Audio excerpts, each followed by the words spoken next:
at that snake. What a beautiful snake. I am in utter disbelief and shock right now. He's so beautiful. What I mean, The eyes. look at the colors. My God, absolutely incredible. Oh, I'm so glad I came back onto this road. Here. I thought it was a little black racer for a second, and let me zoom in on that a little bit. See that orange tail? And they got one little button on there. He can't really rattle, but he's flicking it just a little bit. Well, a couple minutes on this road and I got the first good diamondback of the year that I'm going to be able to get video of. It is got one little button on him. This is a baby, but he's got a fat belly. He's got a meal in him, obviously. All right, it is lower 70s right now. I wasn't sure what to expect. You can see rattlesnake is right there behind me, and I mean, he is absolutely beautiful. First snake of the day, and I literally just started like 10 minutes ago, just cruising up this road. Seems like the earlier mornings is what I need to be doing instead of these late afternoons. I mean, late afternoons have been producing snakes too, but not any of these guys. Again, it's awesome. You know, spring's coming around. Biggest thing is you just got to get out there. Not many people get out there and just actually go. They sit there and they ask people where they need to go. Find a dirt road wherever that our animals are known to be in the area and just go. It's the best thing to do. All right, so what I'm doing now is, you see, I'm only hitting about 20 because I want to be able to stop in time in case I come across anything small. Because oftentimes you don't see a small snake right in front of you until you're like right on it. If you're going too fast, it might be right under you and you might accidentally hit it. So if you're going to be cruising dirt roads like this, it's best to kind of try to stay in the middle of the road, because oftentimes you'll see a snake right on the edges. Like, that's not a snake, but a stick. You'll see a lot of sticks. And in my opinion, the best way to avoid running over said animals that you definitely don't want to run over is sit right in the middle.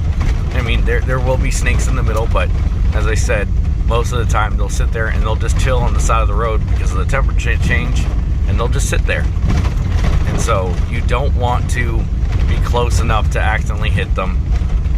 It'll give you an idea of where they're at, and also if one's on the side of the road and you're in the middle already and you see it, you can easily go to either side, not have to worry about driving to the other side of the road, or, you know, it's all about time, because some snakes, as soon as they see you coming up, they will try their best to get away. Other snakes will just sit there and they won't even move, not even when you come up to them. So if you do come across a snake that is, you know, just starting to cross, in the middle of the road is going to be the best way to ensure that you at least get some pictures of it, or you're able to get up on it if it goes quick. If you see a snake way up there, you know, you can slow down a little bit, try to gauge whether or not it's going to try to get away from you. You don't want to speed up to it, because they will try their best to escape unless you see the snake is already like trying to book it across the road and it's, you know, you see it way up there moving. I wouldn't try to speed up. I try to just stay the same speed or go slower, just to be on the safe side. So when it comes to actually driving, that is my best tip. Like, you got this little spot that's coming up right here. I don't think it's a snake. No, it's not. But I at least had time to slow down and take a look at it, because you're gonna get a lot of non-snakes. And see, the thing about it is that anything that looks like a snake will look like a snake up until you get to it, and then you realize it's not, usually. But an actual snake, it's more often than not, you're gonna immediately know it's a snake as soon as you actually see it. But there's very few times where you think something is a stick and is actually a snake. Once you see it and you know it's a snake, I mean, it's pretty obvious. So that's my biggest tip when you're actually cruising. About 20, you know, at night it's a little different because you got the lights. You just don't want to be speeding down these roads, and if you do find something, you know, come up and you start skidding because these are dirt roads. They don't have the best traction.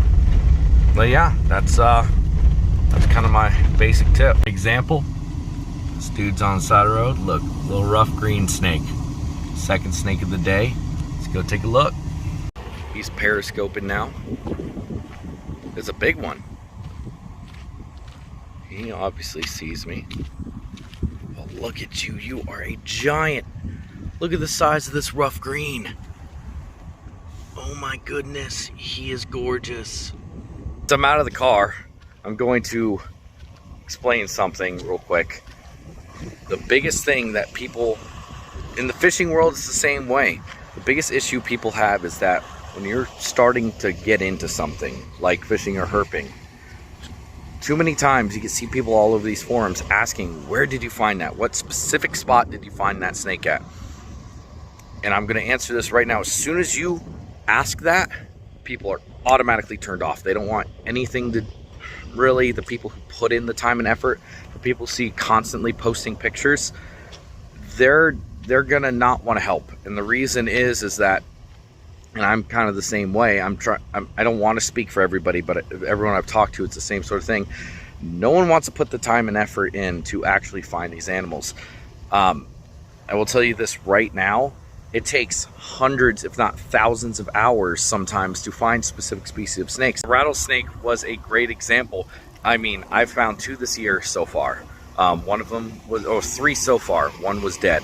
Last year, I found, I believe it was, I don't know, I think it was 4 alive. And that's the thing, it takes a long time, and we spent all year herping. And you find it a little bit, but it takes time and effort to refine where, how, all that stuff on getting out.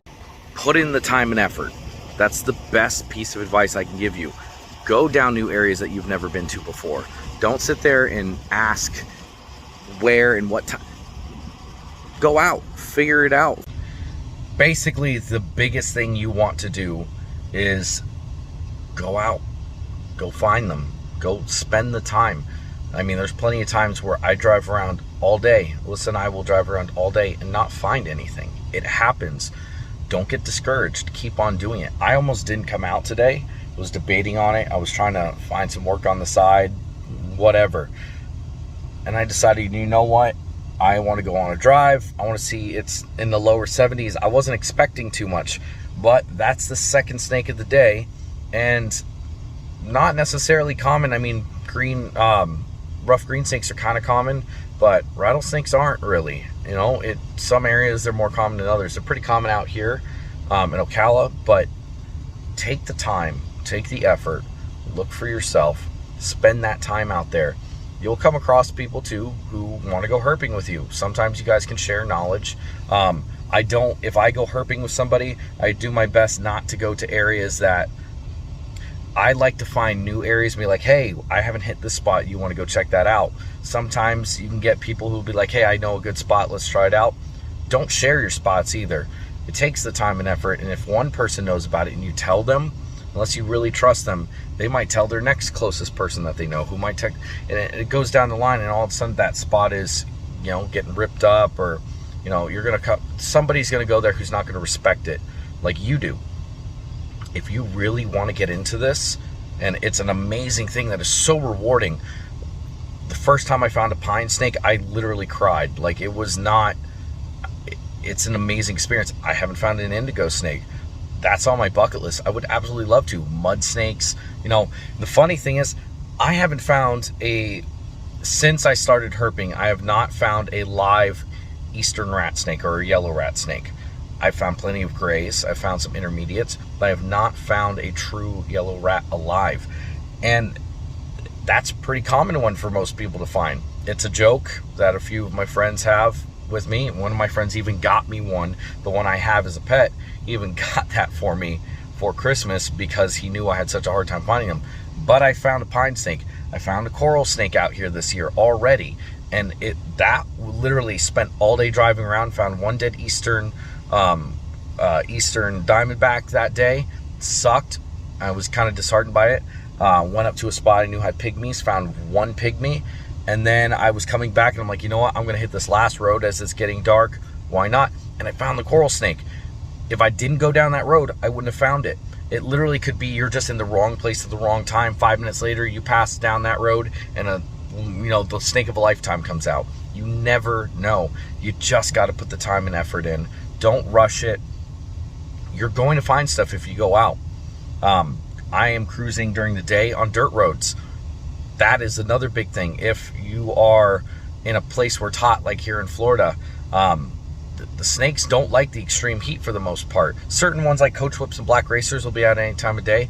But if you want to find, the stuff that's not particular to heat, like an indigo or a pine snake or a coral snake, anything like that, anything that, that you wait for those cooler times. Go earlier in the morning or later in the afternoon as the temperatures are dropping.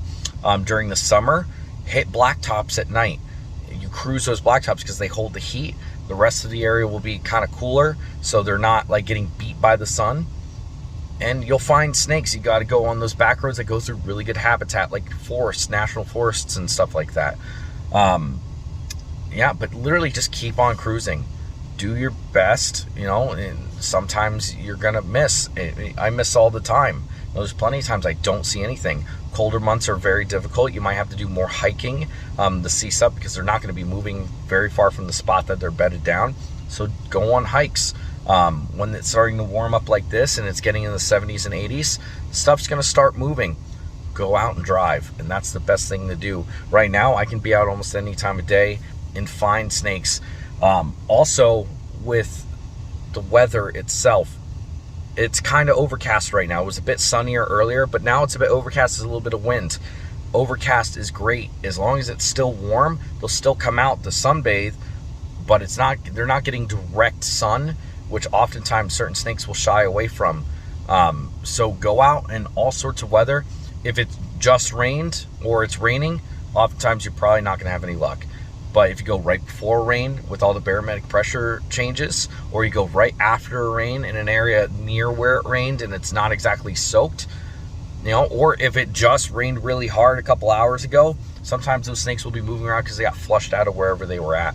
So it takes time and effort to figure out where these animals are, what time of day they come out, what time of season it is. I'm probably not going to find a hognose out here right now. Right now I'm in the range of eastern hognose. There are no southern hognoses in the area I'm at. I've never seen one out here, but I know plenty of people do. But it's really not the time of year that most people see them. They might be out, but they spend a good portion of their time underground or kind of hunkered up, so they're probably not going to be moving around too much. They really don't move around much until like late fall. You'll find them, but it's sporadic. But yeah, that's really it, is putting the time and effort. There's no cheat code. Yeah, it might have been a little clickbaity with the title, but there's no cheat and cheap way to do it. You gotta just go out and look. So I hope that helped. Like, comment, and subscribe. Let me know what you think. And yeah, watch my other videos. Alyssa and I have a TikTok, DNA Reptiles. That's almost 90,000 followers, so give that a look. And yeah, we're going to be posting more and more as the time goes on, and I really do appreciate all the love and support. So thank you guys, and y'all have a good rest of your day. Last note I have on the video here is that even if you don't find anything, sometimes you find amazing sights and views out around you like this. Like, it's just absolutely gorgeous out here. I love Florida, and I love the ecosystem and the diverse ecosystems we have here. It's not all swamp. This is very dry out here. It's a very nice looking area that I'd expect to find like a pine snake in.